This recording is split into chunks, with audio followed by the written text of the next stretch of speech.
Yo guys, what is going on? Welcome to a new video, and today is going to be a reaction video to see who is the better wide receiver, DeVonta Smith or Jaylen Waddle.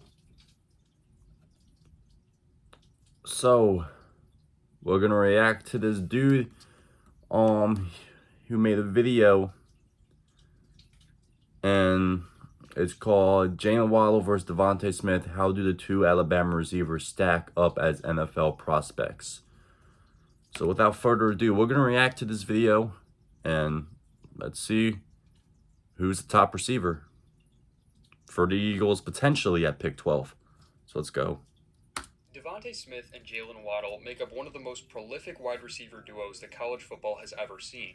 Both players are great in their own unique ways, but come April 29th, NFL teams will need to make a decision as to who they see as the better prospect. Before I get to who I believe will find more success in the NFL, though, I want to begin with a scouting report on each player, starting with DeVonta Smith.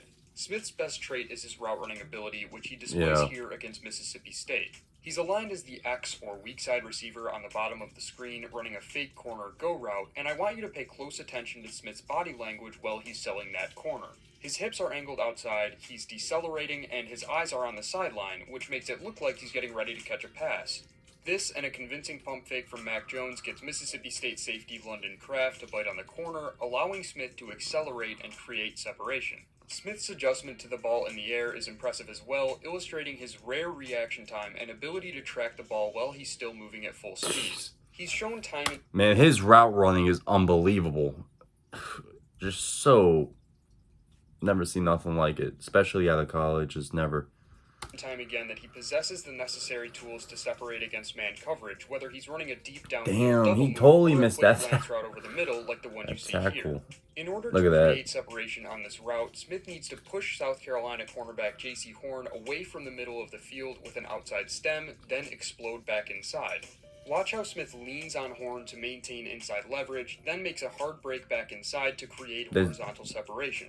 He demonstrates an This one dude comes up and just totally misses the tackle on him. The timing of his breaks is almost always perfect, and he's great at establishing a leverage advantage Look at that guy. in his route. Boom, Now, totally missed the tackle. Oh my god. Reports and articles about Smith is his size. He's listed at 6'1", 175 and did not weigh in at the Senior Bowl, which makes it difficult to assume that he actually weighs 175 because college measurements are notoriously inaccurate. To provide some context, I put the 2020 top 100 receivers in receiving yards into a graph with the x-axis representing height and the y-axis representing weight. That red dot represents DeVonta Smith, oh wow, look at that. He does in fact weigh 175 pounds.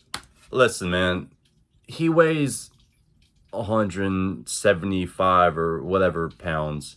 Come on, man. Like, come on. Like, it's the dog, man. It's the fight in you, you know? It's like, obviously, the weight doesn't matter. He was the Heisman Trophy winner. Look, I got it right here.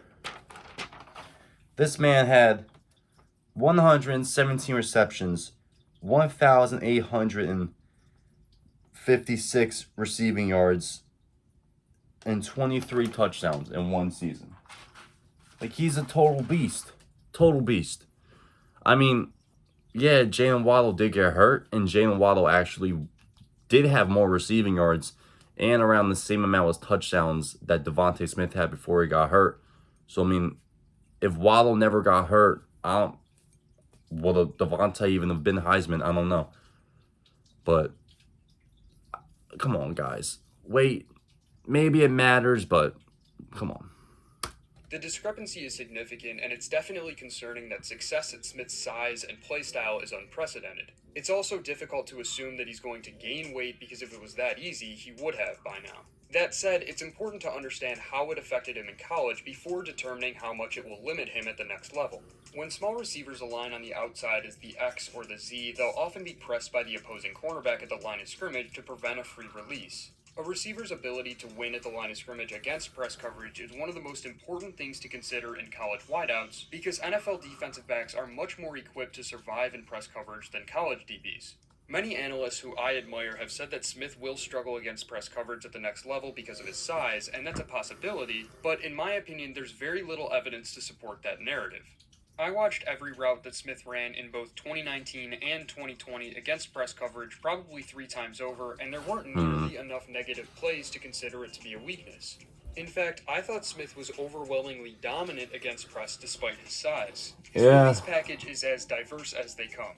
DBs almost never know what to expect, and his ability to dodge jams at the line of scrimmage makes pressing him a dangerous game. Back in 2019, during Alabama's game against LSU, Smith was pressed on nearly every play when he aligned outside, most often by the 2022 number 1 cornerback prospect Derek Stingley Jr. And I want you to take a look at the first play of the game. After the snap, Stingley goes for a two-handed jam at the line of scrimmage, which Smith counters with a swipe and gets a clean release. But the thing that really stands out to me here is how Smith turned his shoulders inside to avoid the jam. This is a technique often used by edge defenders when they're rushing the passer to reduce the surface that an offensive lineman has for his punch, and it serves the same purpose here. By turning his shoulders inside, Smith made himself small, limiting the target surface of Stingley's punch, which allowed him to separate vertically. Wow. I'm not arguing that Smith's size isn't a concern. It is, but the claim that Smith struggled against press coverage in college is just flat out false. I don't think it's a concern. I mean, it is, but it isn't. You know, it's like he's a good football player. Like, you can't just say, oh, he's 170 pounds, so we're not going to draft him or he's going to fall. It's like he is a good football player. It's the fight in the dog, you know? I don't know. He might struggle to fight through contact on occasion, but that doesn't concern me all that much because his ability to dodge jams at the line of scrimmage is so impressive. Size isn't an issue when Smith goes up against press coverage for the same reason that Panthers edge defender Brian Burns' size isn't an issue when he goes up against much bigger tackles. Like Smith, Burns is undersized for his position, but he's known for dodging punches from opposing tackles the same way Smith can dodge jams from opposing defensive backs. Smith's size will limit him as a run blocker, and he's much better suited as a strong side Z or slot receiver than a weak side X, which is a bit concerning, but I don't think he's too small to have a phenomenal career in the NFL. Smith has the edge over Waddle in just about every category having to do with college production, but I don't think that production carries much weight when it comes to scouting. Before Waddle was injured in Week 7, he had more yards than Smith with the same amount of touchdowns on less routes and less targets. The fact that Smith's production and efficiency went through the roof after Waddle's injury speaks to his versatility because he filled the role of a big play receiver. Wow, look at that. Look at that. That's what I was just talking about a couple minutes ago. Before Waddle got hurt, he was doing better than DeVonta. So see here, yeah, he has more receiving yards, but DeVonta has more receptions. Oh wait, no, man, that's total routes. He has more routes than him, but Waddle has more receiving yards. They have the same touchdowns. Receiving rating, wow, Waddle was doing good, man. You know, Waddle could be the best receiver in the draft. I mean, I do think Jamar Chase is the best wide receiver in the draft, but Waddle could be better than DeVonta. Like, come on. Think about it. Receiver when Waddle went out, but at the same time, it puts the effect of Waddle's injury into perspective. If Waddle hadn't been hurt, Smith wouldn't have hit 1,800 yards, he wouldn't have scored 23 touchdowns, and he wouldn't have won the Heisman. That's not to say very that Smith interesting didn't to think deserve about. the Heisman, but Waddle's injury boosted his production astronomically. Waddle's best quality is his speed, and it's not just his downhill breakaway speed that's so impressive. It's his speed combined with his proficiency as a route runner that separates him from the other speed-oriented receivers who go through the draft. There's a couple of plays that illustrate exactly what I'm talking about from last season against Texas A&M, starting with this one from the first quarter. Waddle is running an over route from a stack formation at the bottom of the screen, which aims to isolate him against an out-leveraged, slower cornerback. Even though he got open over the middle, Waddle didn't get the ball because Mac Jones instead opted to throw up a jump ball to John Mechie. Now, take a look at this play from just a few minutes later in the game. Alabama shows a similar stack formation after Waddle's pre-snap motion, and the stem of this route looks exactly like the last one, but this time, instead of just sprinting across the field on an over route, Waddle slams on the brakes in the middle of the field and explodes back toward the sideline. This is known as a blaze out route and is one of the most difficult routes for receivers to run because it requires them to stop at full speed and accelerate in the opposite direction. I get what he's saying because there is a lot of wide receivers in college and NFL that are obviously like fast as hell. Like, really, really fast. Like, there's so many receivers in the NFL that are so fast, but they just don't know how to use their quickness. You know what I'm saying? It's like you could be really, really fast, right? But still not be a top wide receiver. You know, like Tyreek Hill. Like Tyreek Hill's really fast, and he's one of the best receivers.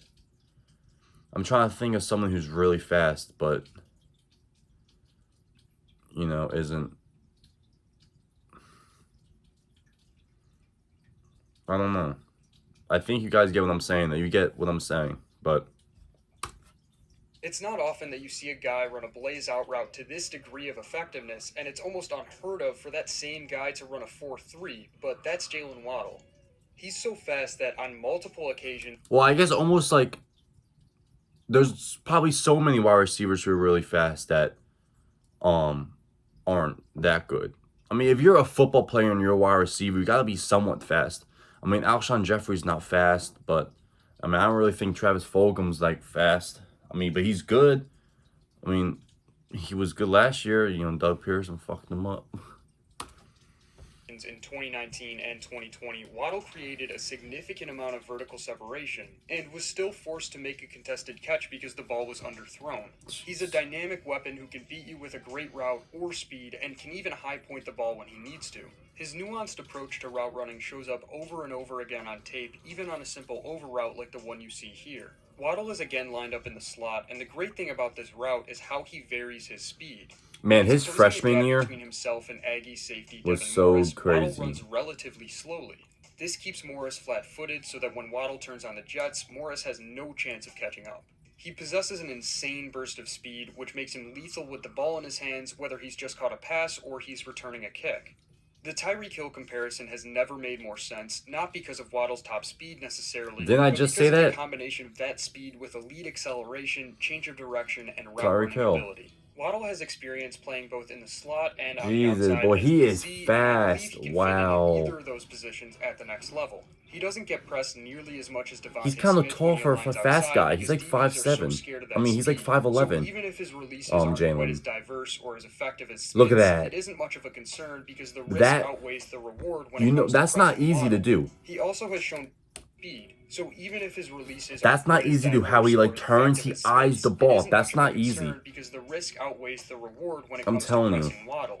He also has shown time and time again that he can take That's the speed beating right that slot there. receivers take when running over the middle. He can make tough catches in traffic through contact and can be a matchup nightmare for defenses who try to cover him with a safety in the slot.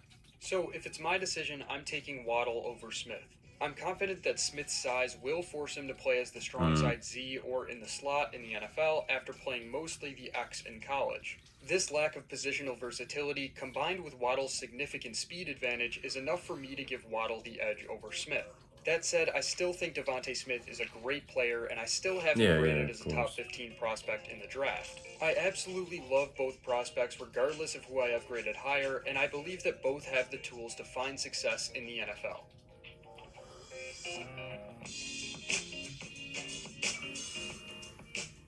But that's going to do it for today's video. Next up is a video on former Alabama quarterback Tua Tagovailoa and what the Miami Dolphins should... Well, what do you guys think? I'm curious to find out what you guys think because I completely understand exactly why he picked Jaylen Waddle over DeVonta. 100% I understand why. 110% understand why he said Jaylen Waddle over DeVonta Smith. Now, Eagles fans, comment below. Do you want DeVonta? Do you want Jaylen? And if you don't want Jaylen, watch this video. Because this dude summed it up very, very well why Jaylen Waddle is going to be a superstar in the NFL. Great video, by the way. But, yeah, watch the video. I'll put the actual video in the description below. But, yeah, man. Yeah. So, thank you guys for watching. Comment below who you guys want at the 12th pick or who you think is better. Who would you rather have? Me Man, I don't know. I'm starting to like Jaylen a lot. I gotta be honest with you. I'm starting to like Jaylen a lot. But if we take DeVonta, I'll be happy either way. I'll be extremely happy either way. I love both of them. They're both incredible players. I'll be happy either way. But I don't know. There's something about Jaylen that seems so great that DeVonta just doesn't have. And I don't know. Maybe it's the speed. I don't know. It's just the route running, man. DeVonta has that route running. Jaylen has that speed mixed with the. It's just mixed with the route running. It's just so good. I don't know. But let me know what you guys think. All right. So peace out, guys. I'll talk to you.